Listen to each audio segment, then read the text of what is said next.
Hey guys, welcome back to my channel. If you're new here, my name's Medita, and today you are my Padawan. I am your Jedi Master, Qui-Gon Jinn, and Obi-Wan Kenobi style. Kind of sad I'm gonna die, you're Obi-Wan. You're also gonna die, so that doesn't really make any sense. Anyways, today I'm going to show you how I annotate my books. Even though I'm not a master at annotating, we're gonna pretend I am since you're my Padawan today. My example is gonna be Letter to the Lost by Bridget Kemmerer. I already started, but I stopped after 20 pages so I could show you a bit of an example of how I annotate. I also have a few other books I'm gonna show you as examples and just what I use too. I only recently started using tabs, and I'll just show you, I guess, how I do it in detail and why, and give you reasons and all of that stuff. So I hope you enjoy it. But before I do it, I'm going to be making coffee because who am I without caffeine in the morning? You can't look at me before drinking caffeine in the morning. Welcome to Coffee Making with Medita! Yay! These are the things you need to use to have the perfect coffee on this planet. One is a mug. Obviously, we have this really sexy and aesthetically pleasing mug with the skyline. So now you heat up, like turn the coffee machine on and preheat the water. While that's going, we're gonna get the milk. Never fail, always win, leader. And then you shake it. Then you put your coffee mug under your machine. You have to put the capsule in first. It will be really important. This is the capsule. And then you press start on the big cup. It's done, guys. Look. It's pretty full, as you can tell. Okay, so this is a bit stupid of me, but like I do it, so like listen to me anyways, I'm correct. When I make coffee, I put as much milk in as the cup can take. So if the cup is giant, I put in more milk. If the cup is smaller, I put in less milk. But today we're having an easy day and we're adding quite a bit. Taste test. Let's hope it's not too hot. I like it. Tastes good. Okay, let's go to the annotating. Hi, welcome to part 1, aka what I use to annotate my books. Number 1 is highlighters. I use Pentel pastel highlighters. I'm gonna put the link to the set into the description of the video. But these are pastel and these work really well in my opinion. They have a thin tip. I mean, you can underline with that, anything. And then I have a thick tip. And I usually pick one highlighter per book. And I try to coordinate it with the color of the cover of the book. This is the Shatter Me book. And then these are the highlighters. So out of all of these, I would have picked one. And I picked for this the blue one. Obviously it could have been the gray too, but I like the blue more. Next, I use a pen for my notes and for underlining. My favorites are the Pentel. I use the Pentel 0.5 needle tip. Buy one of those and then buy a set of these like refillable things online, but be careful, depending on the page, again, it can bleed through. And if it is very thin paper, I will not be using this. I use something else then. I use this. This is a Biro gel pen. Thin needle, thicker, rounder needle with a metal ball. Thicker liquid, thinner liquid. This one is from BIC, B-I-C. Next, I always bring a ruler. This is just for underlining very long sentences. Yeah, I think that's pretty easy to explain. I have a geometric triangle. These are my favorite. And I also use these as bookmarks because why would you bring a bookmark if you have this? Next are the Post-its. I only recently started using Post-its. Yeah, you can tell them they're really colorful. I ordered some of those really pretty pastel ones from, I'm gonna put the brand up because I don't remember the name right now. I don't know, these aren't very pretty, and I'm also out of pink already, so I only have 4 colors available for this book. And then last but not least, I got these giant Post-its sent to me by One Publishing. They're just large Post-its. You can get these also online in any color. I don't really like this brown color. I wish they were the colorful pink ones. I like those, like the basic ones you stick onto your fridge. And I use these for really large comments in books where I don't have a lot of space. In this book, for example, I've already used them a couple of times. Here, I'll show you an example. And I just stick them on the top, the side or something, and then you have to like fold it up to get to the book. So I kind of like fold it here.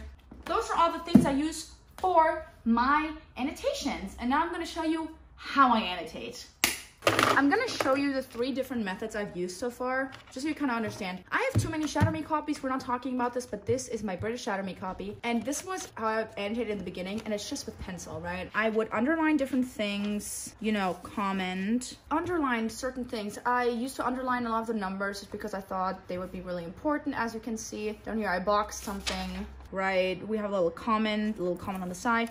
That's how I used to do it, but we're over this. This is basic. We're not doing that anymore. Let's go to this. This is my superior copy of Shatter Me. Boom. Okay, so here's what I used to do. Now, this doesn't work for every book this method, especially because of the different writing styles. In this book, what I did is every single thought that Juliet had, because it's out of her perspective, I highlighted in blue when I thought it was important. And when somebody spoke and I thought it was important, like Adam or Aaron or Kenji or Juliet, I would underline it in black. I've been locked up for 264 days. I obviously highlighted that. And then here I underlined another psycho just like you, no more isolation. The crossed out lines were already here if you don't know this book, but I underlined that because somebody said it, right?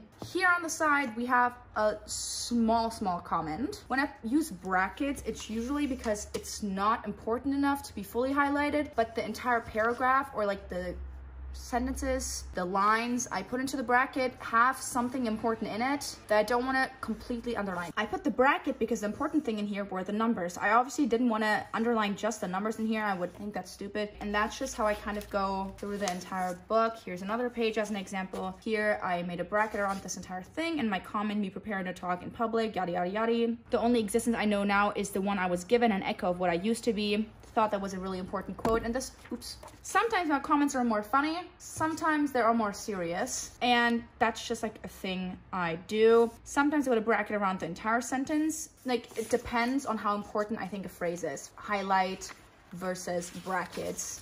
Sometimes I box words. I did it here with cellmate, and then this was my comment on it. Obviously, I had to put it a little bit below it because, right? Just because I thought it was kind of funny that she used cellmate as a name, not my cellmate, but just cellmate.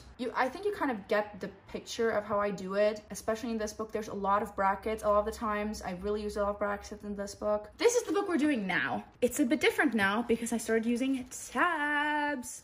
I don't even know. It's like easier to find, but it's also like more work, but it's fun. So we have my tab glossary. The 4 different tabs stand for different things. We have negative emotions, personal connection, as in something I relate to, something I would do, something I would say. Yeah, that's where I like go then. Important changes. This would be whenever a character talks somebody new, a new character gets introduced, somebody says, I never done this before in my entire life. Important changes. That goes there. And then predictions is wherever I write down what I think will happen in the book. This is just something I do personally. I like doing this. I did this in Shatter Me too. It's just something I do.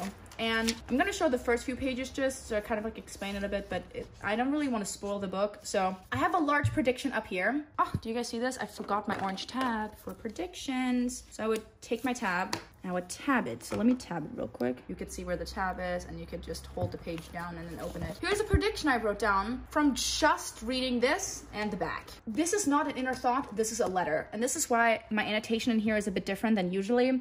I would always stick to this method that I use in here with highlighting inner thoughts and underlining what people say. That's my favorite method. The method in here is a bit different just because there's a lot of letters, which means it's like a third type of perspective, so it's a bit different. But again, I underline things that I think are important, box some things, and that's just how I go through the book, depending on how important I think things are. And I don't put a tab everywhere. Like we have some bracketed things, more bracketed, underline, and I have a comment here. Same thing here. I highlight something. I put then this line because the sticky note belongs to this. My annotations here are a bit different, right? I highlight and underline things that are important to me. And again, prediction orange, I predicted something just because I feel like there's a lot of foreshadowing in this book, and that's why. And I just use this method for the entire book. Sticky note green, something I relate to. The quote up here. Here again, we have this giant sticky note for prediction I have, which is just fitting to this page because like something changed on this page. I'm not gonna obviously spoil the book, but this book is really annotated so far because I kind of feel like, because of my prediction, I'm predicting something really important to happen that I will relate to. So we're gonna go annotate this book now. You guys are gonna join me. Reading vlog!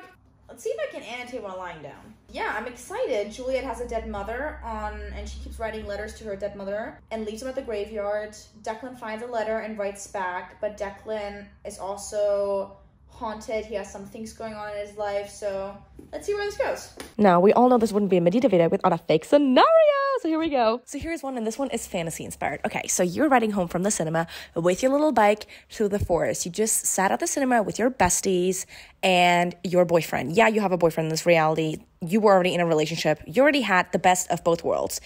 Oh, wow, wow, you get the limo out front. Sorry for the little break in between here, but I had to do that. Okay, so you're riding home with the bike through the forest, right? We're in the scenario. Mind you, you only have a dad. Your mom's dead. for some reason, something happened. You were like, okay, so you only have your dad, but you don't remember your mom at all. So you're right through the forest, and he always told you not to do this.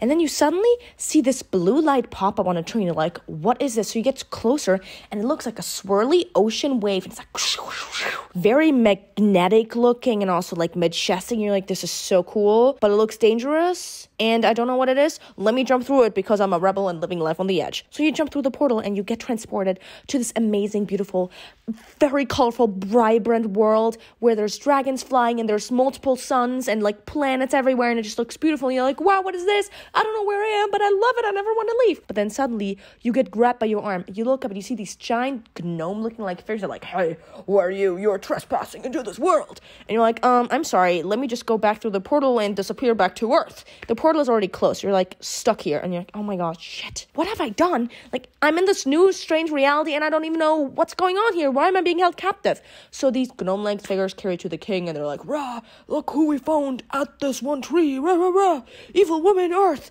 And then the king, he's evil, by the way. We don't like him. Even though he's kind of hot looking, he's really evil, okay? And he says, let's experiment on this person because we don't know what it is. We don't know if it's human. We don't know where they're coming from. We have no idea what this is, but this person doesn't have pointy ears, so they're different.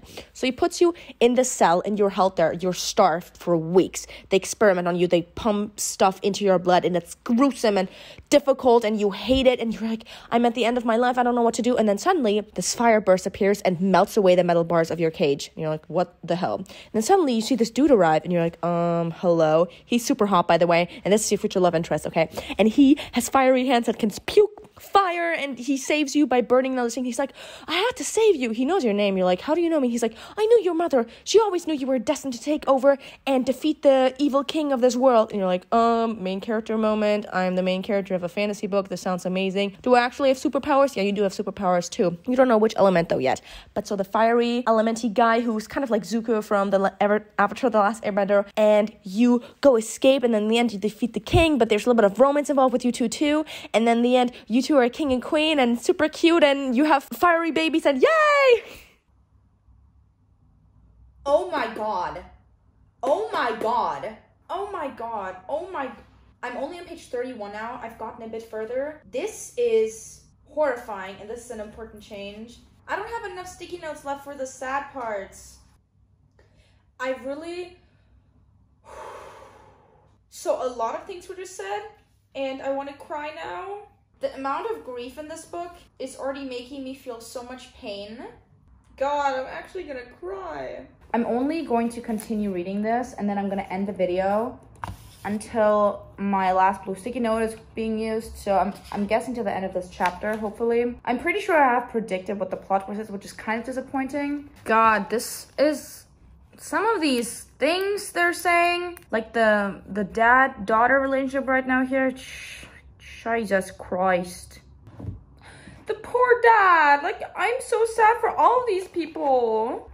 We got to page 58. Yeah, I'm gonna stop now with the annotation. Let me show you a few of them just so you know what I did right now. We have this written out because of the, it's nothing, it's silly, I'll see you in the morning, okay? I'm gonna see if I'm gonna need as many tabs in the rest of the book too, because usually the beginning is very deep and then they get like obviously better. So less sad tabs. Or at least I hope so. Thank you all for watching this little annotation tutorial video with a little bit of a reading log in the end. I hope you enjoyed it, and I hope this kind of explains a bit on how I annotate my books. Because really, there's nothing else to it. Everything else is just vibes on what I want to annotate and what I want to highlight. I pick the books that I want to annotate depending on if I think there's going to be something in there that is important to me. Again, thank you for watching this video. If you enjoyed it, you can give it a thumbs up. If you want to see more of my content, you can subscribe. I hope you all have a great day, evening, time, morning, whatever time zone you're in. I hope you're enjoying yourself. Go annotate a book. Just a little bit. You don't even have to go overboard like this. Go a little bit. Just the pretty kisses, the romantic scenes. Do something. Annotate it a little bit. It'll be fun, I promise. Even though it takes a lot of time, it's fun. And yeah, again, thank you for watching my annotation video. Have a great day. Happy reading, and see you next time.